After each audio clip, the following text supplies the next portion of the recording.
Welcome to Here to Serve, a United Regional podcast. I'm your host, Ryan Graves. My favorite part of being the Director of Patient Experience at United Regional is the incredible people that I meet and work with on a daily basis, and I want you to meet them too. Join us to meet the people behind the badge and to highlight those who are here to serve.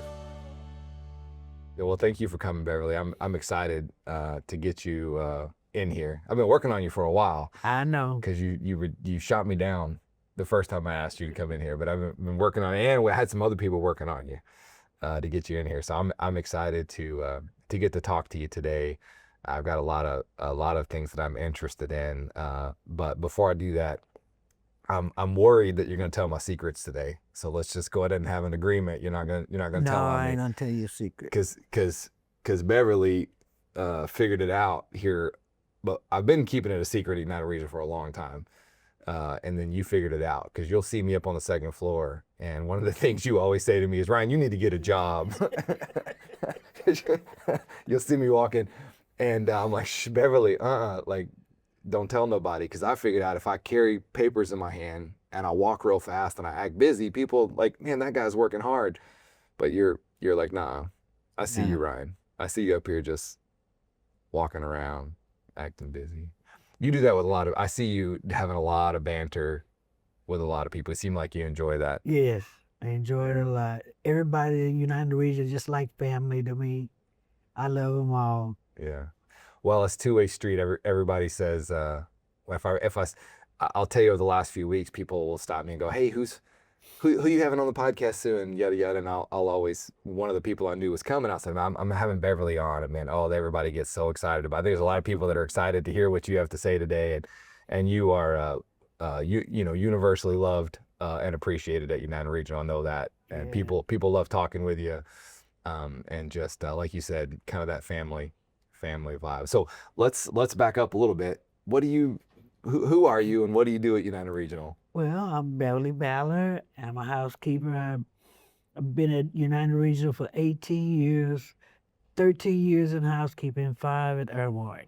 Okay, I didn't realize. So you did Airmark first and then housekeeping after? Okay, I didn't know that. Yes. It's about 18 total. Okay, so that would have put you starting in like 08? 08. 08, okay. I must have I got there in 07, so we started pretty close to the same time. I didn't realize that. You're working for your manager is Reed, is that right? Yeah. Yeah. And I just want to say at the outset, I'm so sorry that you're having to work for Reed. I know he's Reed and Chris are good bosses. Yeah, and my supervisor is Nicole. Okay. And so for anybody out there, I'm being really facetious right now that doesn't know, Reed is my brother. And so any chance I get to throw shade at my brother, we're going to throw shade at him. But Beverly, thank you for recognizing Reed and Chris, and that whole team are incredible people. Some of my favorite people, for sure.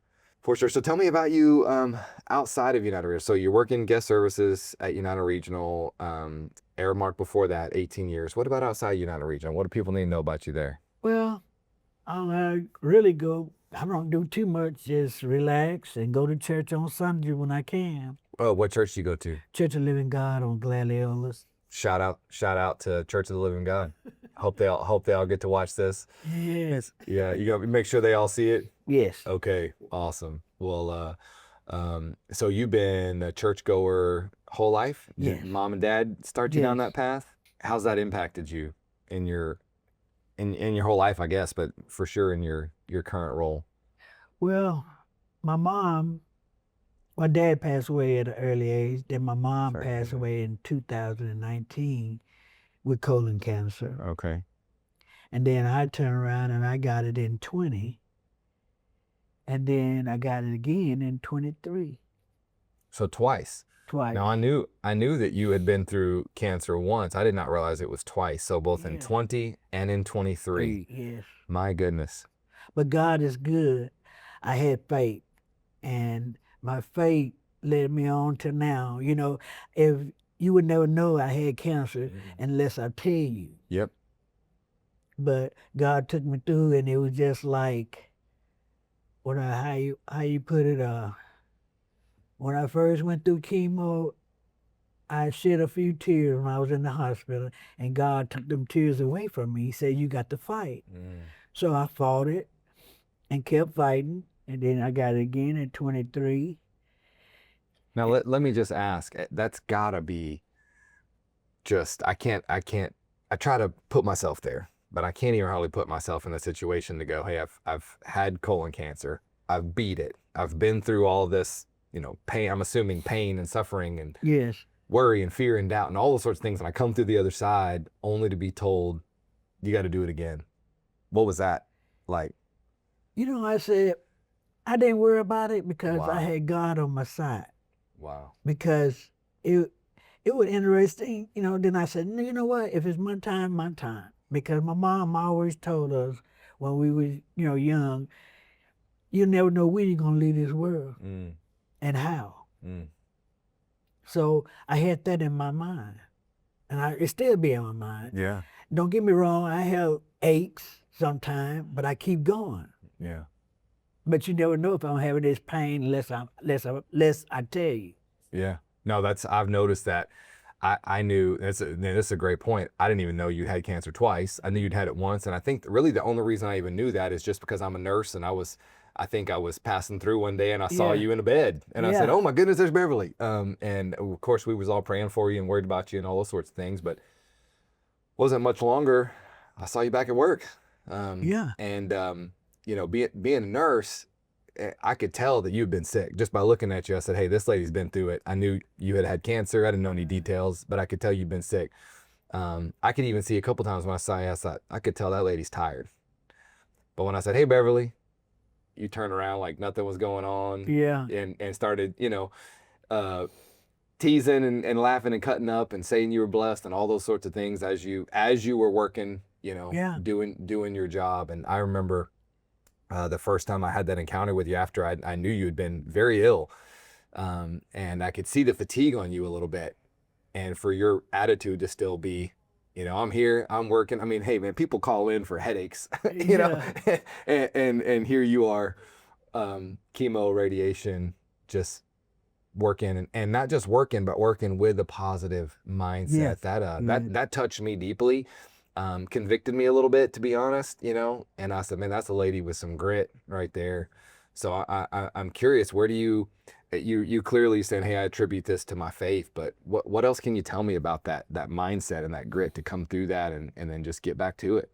Well, it's a lot to deal with, really. But I had faith, and then plus I had United Region were right there with me. If I need to go anywhere, want to take me to chemo, want to take me to radiation, I had people right behind me, right there, United Region. They still with me right today. Beverly, you okay? Yeah, I'm fine.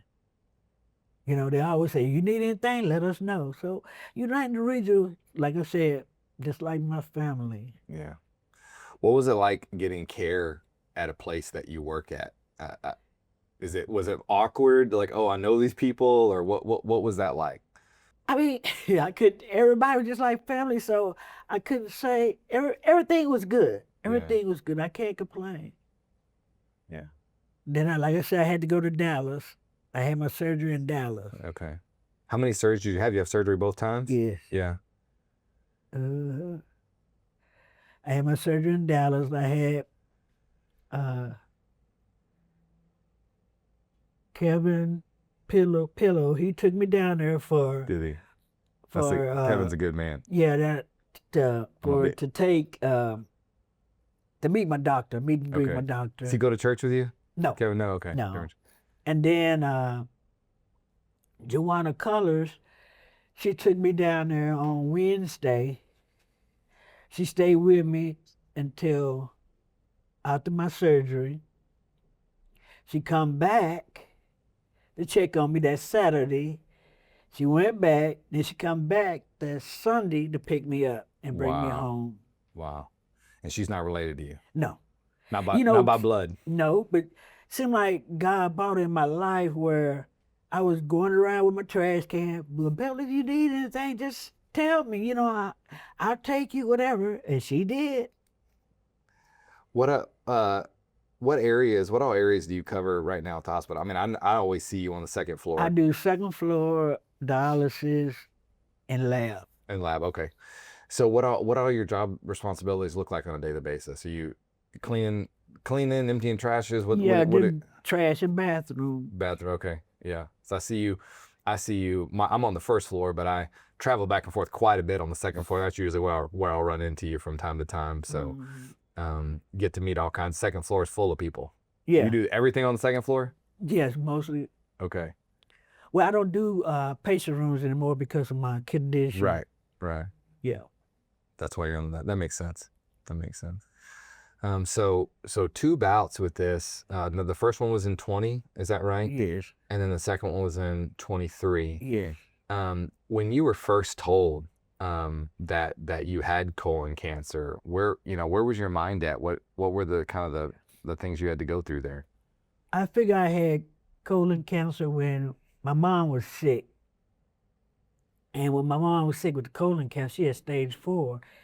And I knew I was losing weight, so I looked it up. And that's how I knew. Because later on, I was trying to wait to, take care of my mom and everything. So I waited till after she passed before I took care of myself. So when I did go to the emergency room, I know I had a knot. And that's how I knew I had cancer. Wow. Well, I'm one of the areas that modern medicine has come so far with is cancer, and in particular, stomach cancers and colon cancers. Man, we've come so far with the ability to cut those things out, treat them, and then still live a long life. Yeah. Because many years ago that was a death sentence, and it's just not. It's not anymore. No. No. Dr. Praveen Reddy, he's my doctor. He's been right there with me. Yeah. And he always have a smile on his face. It'll be all right, Beverly. It'll be all right. I said, yeah, it will. It will. Yeah, we shameless plug here, but we had him on the podcast a few, 7 or 8 episodes ago, and what a kind-hearted, genuinely he's caring very man. kind. Yeah, I'm really thankful. He's with us at United Regional now, so he fits right in as part of the United Regional crew. Absolutely. Well, I'll tell you, Beverly, you have been a absolute inspiration to me, and many others I know. It's always a bright spot in people's day when you come through. You always have a kind word or teasing. I'm my family, and so almost sometimes to a fault, we show love to each other by teasing. Now I have to work on my kids with that sometimes because that's how me and my kids show love to each other. Is we're kind of teasing, trash talking, and that kind of stuff. But then if they go do it with another kid that doesn't know that that's how they're trying to show love, I have to explain to them, like, you can only do that with people that are close to you and that understand. Other people, not so much. And so you've got that rapport with people all over the organization that you tease and kind of have the banter back and forth and like, hey, get a job, you ain't doing no work today, those kind of things. I love that. I just love it, because to me that's family, right? That's how me and my family are, and it's all love and appreciation. So that's cool. I imagine you've gotten to know a lot of people over the years. Oh, yes. Yeah. Now, I don't know everybody by name, but I know them by their face. Yeah. Do you have the problem where when you're out, in Walmart or wherever, you see people and you're like, man, I know that person? Well, really, they spots me. Yeah. Yeah. Yeah, they spots me first. So. Yeah, like I know that person. They say hi, and I'm like, man, I know your face, because 20 years at United Regional, you met a lot of people, and then church. That's my problem too. Is half the time I'm like, I don't know if I met this person through church. I don't know if I met them through work. But I know them. I know their face, and I always feel bad too if I can't recall the name. It's just too many people. Yeah, just too many people. Well, Beverly, what would you say to the people out there that are going through a hard time right now? If they're in the middle, you've been through some very difficult things, and it's always, to me, it's easy on the other side of it, looking back, going, hey, you can do this. But when you're in the middle of it, like, what would you tell somebody? How'd you get through this? Just have faith and believe. You can do it. Anybody can do it. Just really. It's how I did it. I don't know how other people, but like I said, I just have faith. That's all. Yeah. Faith in God.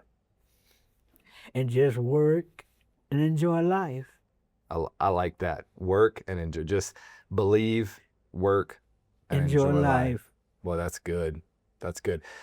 My experience, limited as it is at this point in life, is that the whole battle, all of it, is It's a mind thing. it's in my head. Yeah. You know, it's all in my head. And don't get me wrong, sometimes I'm thinking, hey, I'm going to, you know, die tomorrow, you know, anything. I think about that sometimes. Don't get me wrong. But then I say, ooh, that's the devil. Let me get that out of my head.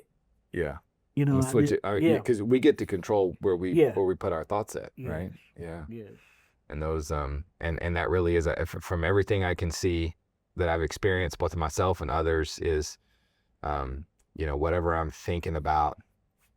I had an experience recently where I had a really hard task in front of me, nothing like cancer, but it was an endurance event where me and a friend of mine were gonna have to cover a lot of distance over a couple of days, and we were physically already exhausted, and we were both kind of questioning, are we gonna be able to do this? And when we got started, I said, hey, listen, let's both make an agreement right now. Our bodies can do this. Yes. It's our minds that will tell us that we can't. And the whole time we were out there, we started getting tired, and I say, listen, our bodies can do it. It's the mind that says I can't. Right. And you just keep going and keep going and keep going, and you know, you get it done. But that mind is always telling you, you're not gonna make it. It's too hard. This hurts too much, and like all those thoughts try to come in. Yeah, but you can do it. Anybody can do it. Just have faith in God. Yeah. He'll lead you the way the whole time. Give you the strength. Yes. I'm a big believer in that, and as much I very much have a belief in faith in God, and believe that you know, he'll see me through. And it's really interesting being a nurse and in the science world for many years. It's been interesting for me to see the crossover between faith and science, and more in the science literature. We are starting to see that what people believe about their sickness, what they believe about their disease, and what they believe about their care team has a massive impact.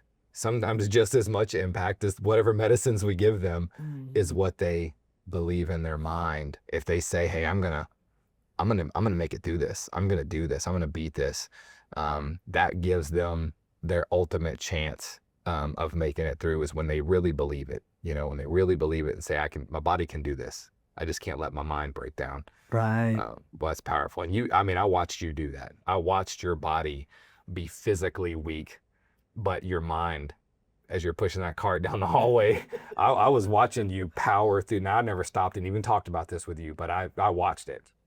You know, you powered through with your mind that said, I've got faith, I can do this. I'm tired, I'm sick. But I'm still gonna, what you said earlier, have faith, work hard, and enjoy life. Was that the three things you said? Yeah. Trust in God. Trust in God. Have faith. Have faith. And enjoy. Enjoy life. Enjoy. Man, I might get that on a T-shirt or something. That's gonna be the quote that's gonna come out of this. You know, have faith in God, work hard, and enjoy your life. Yeah. I think that's about as good a wisdom as you can get right there. Right. I think you're not just saying that. I think you're living it. Oh yeah. Yeah. What are you excited about these days? And you got any big plans coming up? Anything you're excited about? No. Just enjoy life. Just enjoy life. Hey, you're doing it. You told me you're are you working a little less hours these days? No, they giving you any days off? Yeah, I work, but I have my normal days off. Okay. So you do get days off? Yeah. All right, I'm glad. Reed, thank you for giving Beverly a day off here and there. I thought you just worked every day. I didn't know. No, everybody see me every day. God, do you gonna be off? I said, yeah. But everybody sees me. Awesome. Well, before we wrap up today, is there anything that I haven't asked you about that you wanted to talk about, or any good stories to share with me today? No, I love United Regional. Well, hey, I'll tell you, the people love you. They love you back very much. All right. Well, nobody you want to make fun of before we go today? Nah. All right. We'll do it after the camera's off. We'll tell. All right. No, All right. I appreciate you, Beverly. Thank you so much for coming on and visiting with us you're today. welcome.